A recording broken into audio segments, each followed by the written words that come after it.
ഇന്ന് ഞാനുണ്ടല്ലോ നല്ലൊരു 4 മണി പലഹാരമാട്ടോ ഉണ്ടാക്കുന്നത്. അപ്പോൾ അതിന് വേണ്ടി ഇതാ ബെല്ലെടുത്തിട്ടുണ്ട്. അപ്പോൾ എൻ്റെ കയ്യിലുള്ളത് ഉണ്ട ബെല്ലാണ്. ഇപ്പോൾ നിങ്ങളുടെ കയ്യിലാണെങ്കിൽ ബെല്ലം അച്ചാണെങ്കിൽ 2.5 അച്ച് ബെല്ലം എടുത്താൽ മതി കേട്ടോ.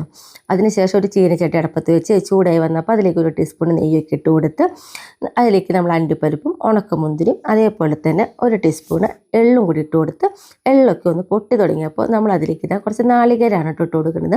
നാളികേരം ഇട്ടിട്ട് കൂടുതൽ ഇളക്കൊന്നും വേണ്ട, വെറുതെ ഒന്ന് മിക്സ് ചെയ്തെടുത്താൽ മതി. അതിനുശേഷം ഞാൻ ദാ തീയൊക്കെ ഓഫ് ചെയ്ത് ഏലക്കായപ്പൊടി 1 ടീസ്പൂൺ ഇട്ട് കൊടുത്തിട്ടുണ്ട്. ഇനി നമുക്ക് വേണ്ടത് 2 നേന്ത്രപ്പഴമാണ്. പഴം എന്താ ചെറിയ കഷ്ണങ്ങളൊക്കെ ആക്കി നുറുക്കി നമ്മുടെ വെള്ളത്തിൽ നിന്ന് കുറച്ച് ഒഴിച്ചത് വെണ്ണ പോലെ നമ്മൾ മിക്സിയുടെ ജാറിൽ അടിച്ചെടുത്തിട്ടുണ്ട്. അതിനുശേഷം നമ്മുടെ നാളികേരം അതേപോലെ അണ്ടിപ്പരിപ്പ് ഉണക്കമുന്തിരിയുണ്ടല്ലോ അതൊക്കെ അതിലേക്ക് ഇട്ട് നന്നായി ഒന്ന് ഇളക്കി കൊടുത്തു. പിന്നീട് നമുക്ക് അതിലേക്ക് വേണ്ടത് ഗോതമ്പ് പൊടിയാണ് കേട്ടോ. അപ്പോൾ ഞാനിതാ 2 ടീസ്പൂൺ ഗോതമ്പ് പൊടിക്ക് ഇട്ട് നന്നായിട്ടൊന്ന് ഇളക്കി കൊടുക്കുന്നുണ്ട്. കാരണം നമ്മുടെ ഈ മാവ് എന്ന് പറഞ്ഞാൽ കൂടുതൽ കട്ടും പാടില്ല, കൂടുതൽ അരവും പാടില്ല, ആ ഒരു രീതിയിലാണ് ആക്കിയെടുക്കേണ്ടത്. അപ്പോൾ കുറേശ്ശെ പൊടി ഇട്ടിട്ടാണ് നമ്മൾ ആക്കിയെടുക്കേണ്ടത്. അപ്പോൾ ഞാനിതാ 1 ടീസ്പൂൺ പൊടി കൂടി നമുക്ക് ഇടേണ്ട വന്നിട്ടുണ്ട്. എന്നിട്ട് നന്നായിട്ടൊന്ന് ഇളക്കി കൊടുത്ത് പിന്നീട് അതിലേക്ക് ഇതാ ഒരു നുള്ളു ഉപ്പാണ് ഇട്ട് കൊടുക്കുന്നത്. നമ്മളെ മധുരമൊക്കെ ഒന്ന് ബാലൻസ് ചെയ്യാൻ വേണ്ടിയിട്ടാണ് കേട്ടോ. ഇനി നമുക്കൊരു ഇലയുണ്ടല്ലോ ഒന്ന് വാട്ടിയെടുക്കണം. ഈ ഇലയിൽ നമ്മളിതാ ഇങ്ങനെ ഒന്ന് മടക്കിയിട്ട് വീണ്ടും ഇതാ ഇതേപോലെ മടക്കണം കേട്ടോ.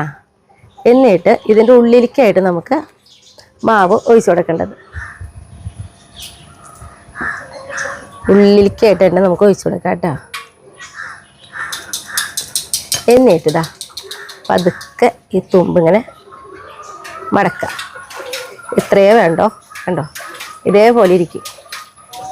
പിന്നീട് നമുക്കുണ്ടല്ലോ ഒരു ഇഡ്ഡലി ചെമ്പിൽ കുറച്ച് വെള്ളമൊക്കെ ഒഴിച്ച് ഇതേപോലെ ഒരു തട്ടിൻ്റെ മുകളിലായിട്ട് നമുക്കൊന്ന് ആവി കയറ്റി വേവിച്ചെടുക്കാം കേട്ടോ. ഒരു 8 മിനിറ്റ് വെച്ച് നമ്മൾ തുറന്ന് നോക്കിയിട്ടുണ്ട്. നോക്കിയാൽ നമ്മുടെ അപ്പം റെഡി ആയിട്ടുണ്ട്. അപ്പോൾ ഞാൻ ചേട്ടന് ചായ കുടിക്കാനൊക്കെ ഇരുന്നു.